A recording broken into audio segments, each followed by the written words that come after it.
Suspense.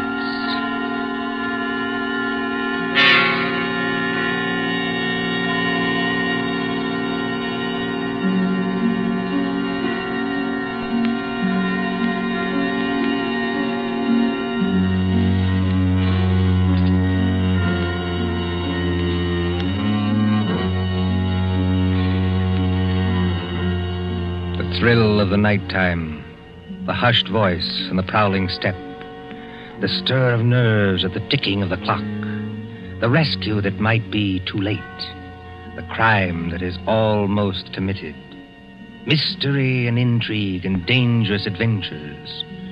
We invite you to enjoy stories that keep you in suspense.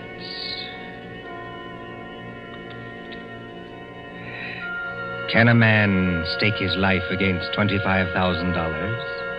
Can another and cleverer man track him down like a hunter, stalking his prey and kill him within 5 hours?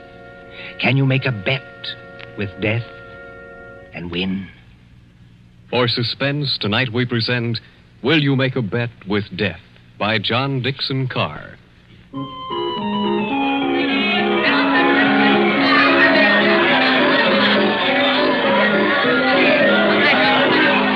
Coney Island on a summer day. There's the beach, bright colored with bathing suits. There's the boardwalk, all straw hats and summer dresses. There's the Ferris wheel and the roller coasters. There is all humanity eating hot dogs and having a good time. And over there, beyond that souvenir shop, is the haunted mill. You get into a little boat. You float through a narrow tunnel into the dark while witches scream. But that fools nobody, does it? There couldn't be any real terror, could there? While the bands are playing and the crowd goes by and... Ladies and gentlemen, a unique attraction. It hurts me to see you stand there and miss this.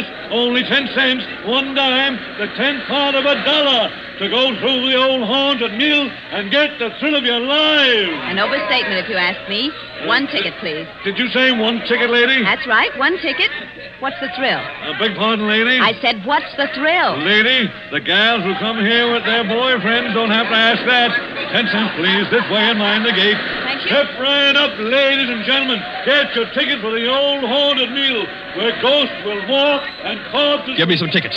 Hurry. Just a minute, young fella. I know you want to get into the old haunted mill, but there's plenty of time. How many tickets? I don't know. You better give me 10. 10 tickets. Do you hear that, ladies and gentlemen? Here's a young fella who likes the old haunted mill so much, he buys 10 tickets. Don't call everybody's attention. Listen, I've got a better idea.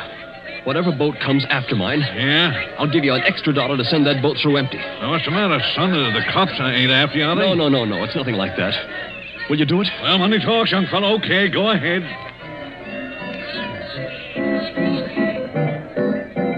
Isn't there an empty boat here? Well, really? You've got such a great objection to riding in the same boat with me? Oh, I'm sorry. I didn't mean that at all. Don't misunderstand. Then you better get in if you want to go. This boat's starting to move.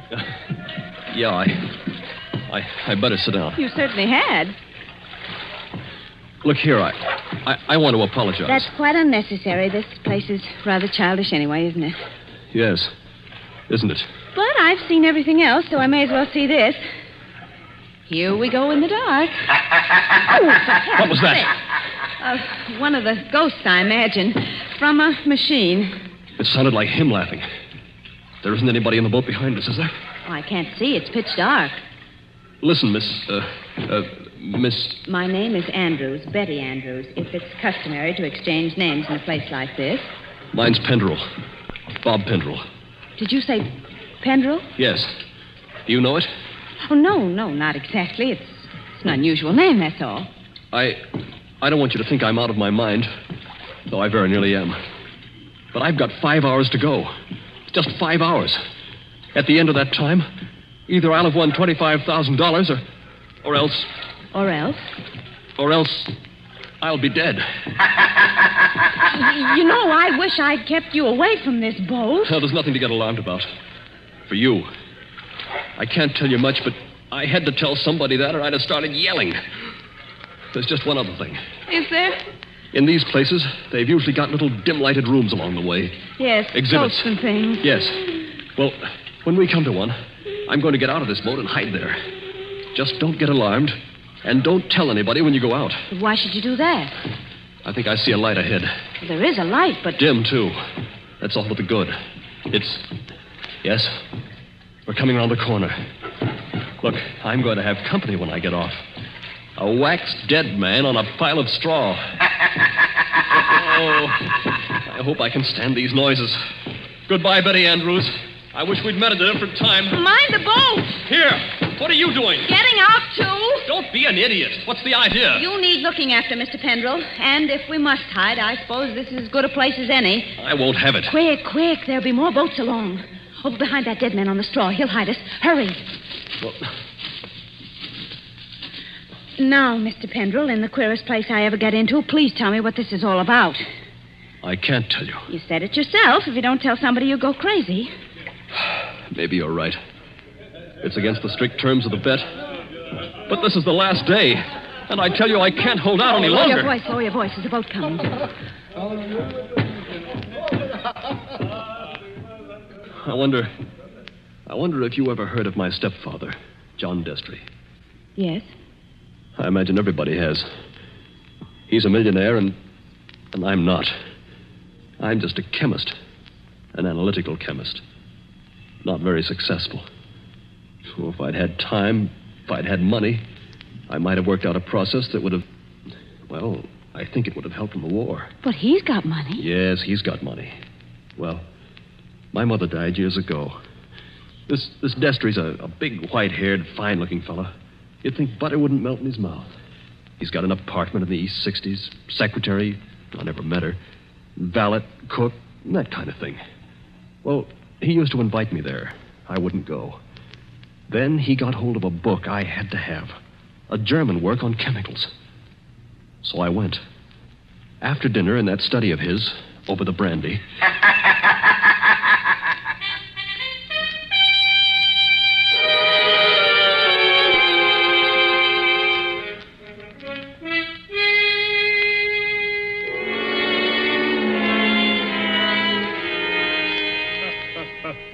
Oh, my dear Robert, you're quite welcome to the book. Don't mention it. Oh, what do you think of this brandy, by the way? It's excellent, thanks. Yes, I thought you'd like it. And now that we're all relaxed, comfortable after dinner, tell me something. Yes, Mr. Destry? You hate me, don't you? Frankly, I do. And always have. Good. Then you'll be relieved to hear I've always felt the same about you. But tell me something else. Did you ever know me to break my word? No, I never did. I'll give you that. I asked you, Robert, because I want to make a little bet with you. That is, if you have the nerve, which I doubt. Well, I'm afraid I can't afford to make bets. You were always careless with money, Robert. Well, I've been thrifty. I saw that when your mother was alive.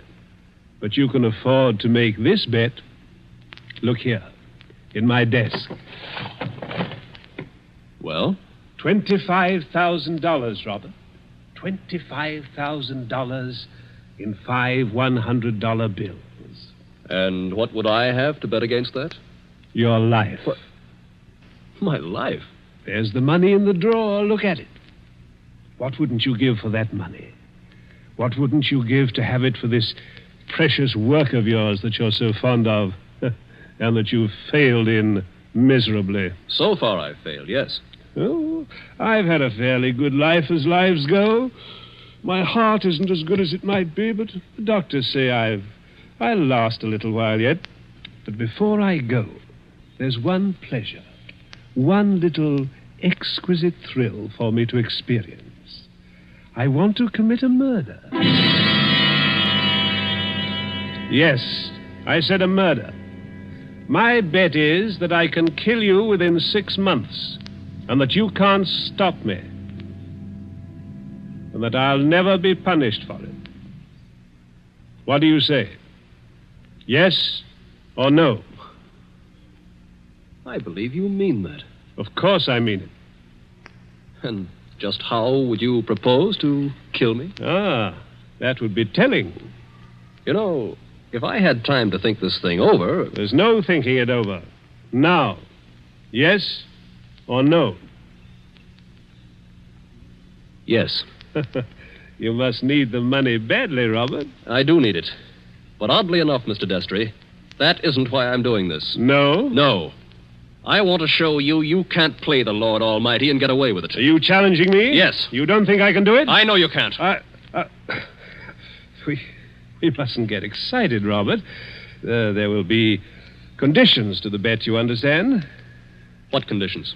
First of all, you'll never mention this matter to anyone. All right. That seems fair enough. You'll remain within the city limits of New York for 6 months. You'll spend at least 1 hour of every day walking the open streets alone. All right. You'll spend at least 1 hour every evening in your own room, alone. I may come to see you, or I may not. Trying to scare me already, are you? Finally, you'll write out a little note and give it to me. There's pen and paper on the desk in front of you. Write it now. Let's hear what I have to write before I do anything like that. You will write, I am a failure. You can't stop harping on that, can you? I am a failure, and this was the only way out. I wouldn't have done it otherwise. A suicide note? Yes. I intend to use it when I, operate. And if I won't write it? Ooh, then there's no bet. All right, I'll do it. It's now, let's see, 9 o'clock on the night of January the 10th. If you're alive and not in a madhouse... Does that go into the bargain, too? Yes. At 9 o'clock on the night of June 10th, given those conditions, you will receive $25,000. Can't you hear the dice rattle, Robert? You're playing with death now. I know it. Aren't you going to finish your brandy? No, thank you. Oh, then pour it back into the decanter. You heard me. Pour it back into the decanter. If you were as careful as I am, you wouldn't be where you are now. That's right. Always be thrifty. I can promise you, by the way, that you'll always be perfectly safe as long as you're in this apartment. But that's the only concession I make. I notice your hands are steady at the moment. I wonder what they'll be like a month from now.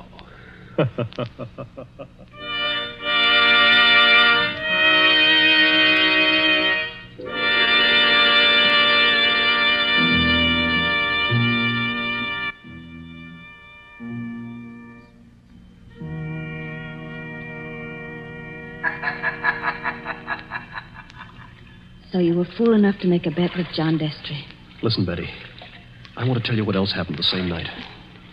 I got on a Fifth Avenue bus and started to look through that book that Destry gave me. It was a book that I wanted about poisons. Well, just as I opened it, I felt something sharp prick my fingers. I looked down, and my hands were covered with blood. He had sewn safety razor blades in a line down the inside edge of the cover. Oh, no. Yeah. A little white card fell out of the book, and I read it. It said, "See how easy it is to take you off guard? Those razor blades aren't poisoned, but they might have been. Take warning." Betty, that was 6 months ago. 6 months less 5 hours of careful, refined torture. And now, I've got only 5 hours to go. What's he done in the meantime? Nothing. Nothing. I don't understand. Nothing at all. That's the cleverness of it. He's left me waiting. Expecting something. Expecting it every hour of the day or night. Once at the laboratory where I work, I opened a box that I thought was from a chemical supply house. And a Mexican tarantula, one of those furry spiders about as big as your fist, ran out across my hand. It was a toy tarantula. He enclosed a card asking whether I didn't admire it. Bob, this can't go on. I used to think I didn't have a nerve in my body. I could hold a test tube at arm's length absolutely steady for minutes at a time. Now look at me. Don't, please, don't. But the waiting's almost over now. Walking the streets, wondering who's behind you. Sitting alone at night, listening for every step on the stair. He's got very little time left now, and he's got to do something. The question is, what's he going to do? Well, maybe he doesn't mean it. Maybe he's only doing it to scare you. And lose all that money? Oh, you don't know my stepfather. Listen. Huh? I don't hear anything. That's just it. There's no sound of running water. The boats have stopped. Then we're all by ourselves in here. All with him. Yes. Oh, Lord, how I wish I hadn't gotten you into this. Oh, I'm all right. Or at least I think I am. I thought I saw him in the crowd outside, but I couldn't be sure. I'm seeing him everywhere. Now, Bob, just a minute. Just tell me one more thing. Did you ever see Mr. Destry, I mean face to face, after that first night? Oh, many times. He came to see you? He came to my laboratory once, yes, but mostly I went to see him. And why? Because it was the only place in the world I could feel safe. He's promised that nothing should happen to you while you were in his apartment. Don't you see it was part of the torture? Night after night he'd invite me, and I'd go, right up until last night. Last night, we were in that study of his, with the devil masks on the walls, and he was sitting behind the big mahogany desk.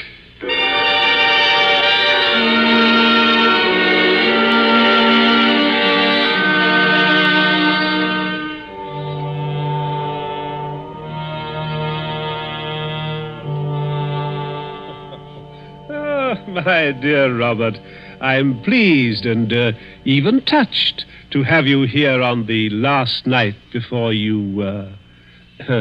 Why don't you say die and get it over with? Oh, well, let's not say die. No? The clergy contend that we never die. We only change. No. Now, let that be a consolation for you. Must you be going so early? There's that 1 hour at home rule to our bet, if you remember. I remember. You're keeping to the rule. Yes, and I mean to beat you at this if it's the last thing I ever do. The last thing I ever do. That's an unfortunate choice of phrase, Robert. My boy, you haven't a chance. Something's going to happen to you within the next 24 hours when you least expect it. Will you answer me one question? If I choose. Have you decided how you mean to kill me? I decided that 6 months ago. And you still think you can get away with it? It's a method which has never been known to fail. I give you my word of honor on that. Is it sudden? Yes, and no. Wouldn't you like to know what it is? Good night, Mr. Destry. I think I'd better be leaving. No, my dear boy, you mustn't go yet. Sit down. Pour yourself a glass of brandy. No, thanks. Then perhaps you wouldn't mind pouring me a little. My doctor allows brandy, though I'm forbidden spirits. I notice your hands are shaking quite a good deal. They weren't like that 6 months ago, were they? No. You were full of confidence then. Oh. And it grieves me to see you waste tobacco by lighting a cigarette and putting it out immediately. Oh, it's no use lying to you. But I'm going to beat you just the same. You wouldn't like to back out now? After what I've been through? You'd still have your life. I'll keep it, thanks. That's very unwise of you, Robert. Still, you must decide. Oh, I was expecting my secretary a little later to dictate some letters. But now, I think I'll leave her a message that I've gone to bed and turn in myself. Tomorrow is likely to prove an interesting day for both of us. Here's your hat, here's your briefcase, and let me wish you a fond, peaceful, and happy good night.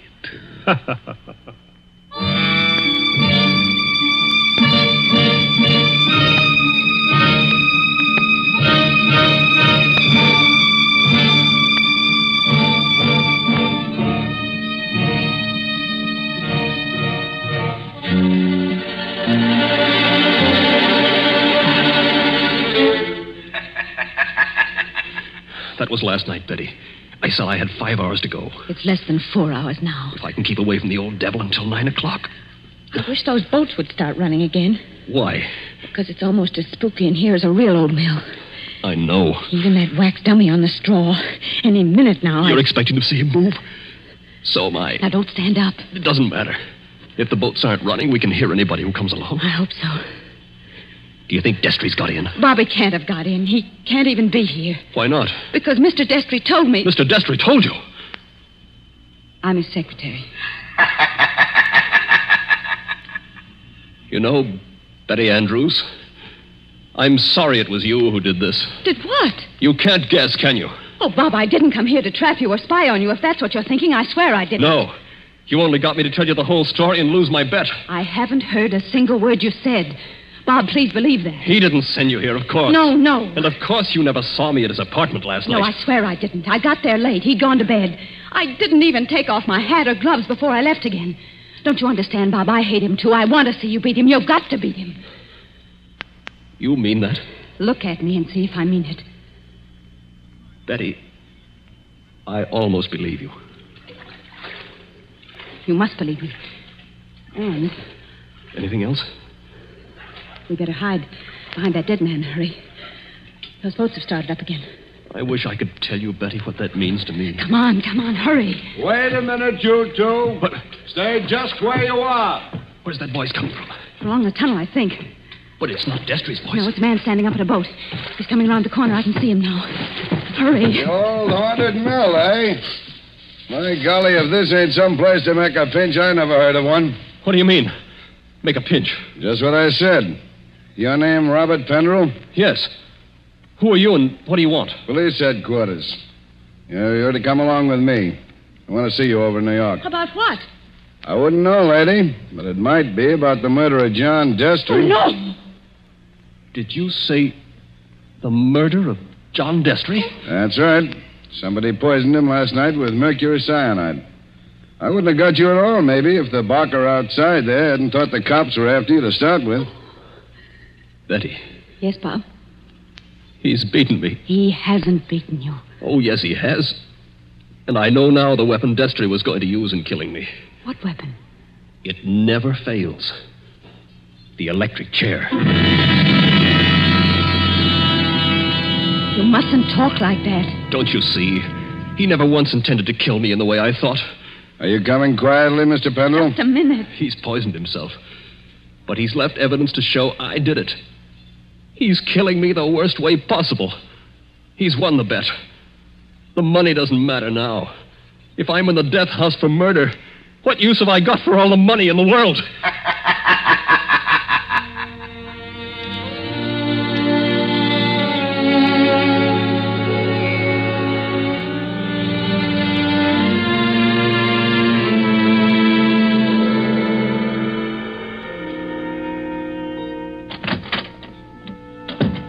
Pendrell, let me introduce myself. My name's Mullen, Inspector Mullen.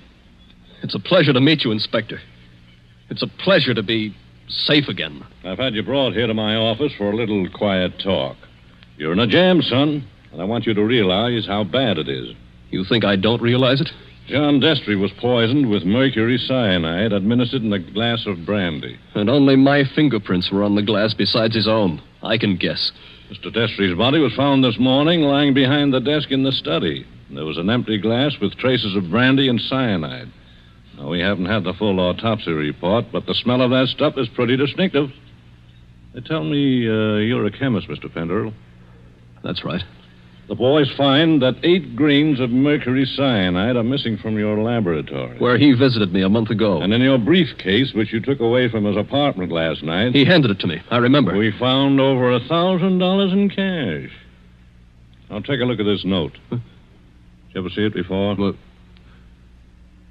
yes. I wrote it. You admit that? Yes. It says, I was a failure, and this was the only way out. I wouldn't have done it otherwise. Where did you find it? Torn up in little bits. You started to write a confession, and then you couldn't face the consequences. But you shouldn't have left the pieces behind. You're intimate, my boy. Unless... Unless what? Now, if you'd like to confess here and now, and maybe we did a little deal about second-degree murder, Oh, Inspector, why bother to string me along? What do you mean, string you along? There's no second-degree murder on a poison charge. It's the death house or nothing. He saw to that. It's too bad you had to go and kill him, son. Didn't you know he had an aneurysm? A what? Fatal heart disease. He said that he had heart trouble, but... Heart trouble. His doctor says he couldn't have lived 8 or 10 months anyway. And you might have got something in the will. So that's why he did it. Did what? Killed himself. You still stick to that crazy story you told the boys? He's going to kill me, isn't he? With 3,000 volts of electricity. Inspector Mullen. What are you doing here, Sergeant? Didn't I say I wasn't to be disturbed? All the same, Inspector, I thought I'd better do it. There's a young lady here, a Miss Betty Andrews. I think you'd better see her. I'll see her when I'm good and ready. And I think you'd better see her, Inspector. We've just heard from Mr. Destry's lawyer. Well? He said that young fellow there, Mr. Pendrell, inherits $25,000 in Mr. Destry's new will. Did you hear that, son? Do you see what you'd have gotten if you hadn't gone and killed him? He was keeping his promise, that's all. And a fine lot of good it'll do me now. But look, Inspector, I've just talked to the medical examiner, and he says there's no poison in Mr. Destry's body. Say that again? There's no poison in the old man's body. Somebody's kidding you. An empty glass with the smell of mercury cyanide and a dead man with a congested face behind the mask? What did kill him then? Well, if you'd like to listen to Miss Andrews, Inspector, she's right here now. I think you'd better listen, Inspector. I've been trying to tell you all afternoon. Go ahead, Miss Andrews. I've been over and over it. But until they got the medical report, nobody would listen. Can you tell us what killed John Destry? Yes. Poison killed him. But the sergeant's just been saying there was no poison in the body. Inspector, will you listen? I was at Mr. Destry's apartment late last night. Well, so what? You didn't kill him, did you? The servant said he'd gone to bed.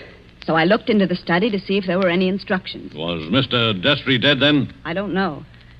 I couldn't see his body because it was hidden behind the desk. I didn't even learn he was dead until late this afternoon. But I did see a full glass of brandy. A full glass, did you say? Yes. So I picked up the glass and poured the brandy back into the decanter. That's what he always made us do. And I didn't leave any fingerprints because I was still wearing my gloves. And that was the same glass you later found empty. But you still are not telling us what was the poison that killed John Destry. It was the poison in his own system. He worked out this plot to convict Bob Pendrell. Only just as he stretched out his hand to drink the cyanide... Inspector, I think I see it. It was his last great hour. He couldn't resist such gloating as he'd never known before. That's it. His heart wouldn't stand it, and he fell dead behind the desk. And I think, if you study the expression on his face, you'll find he died laughing.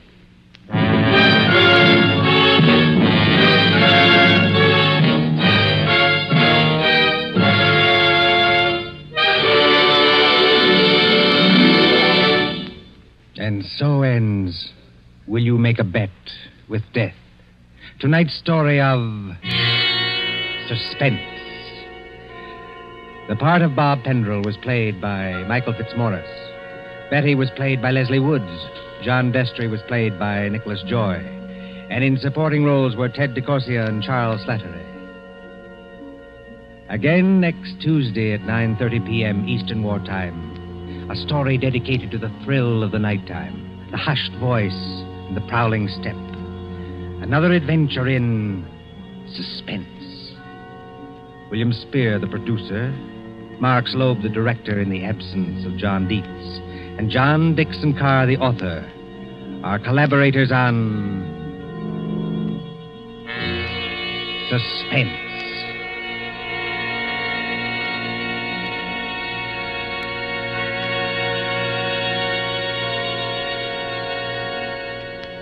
This is the Columbia Broadcasting System.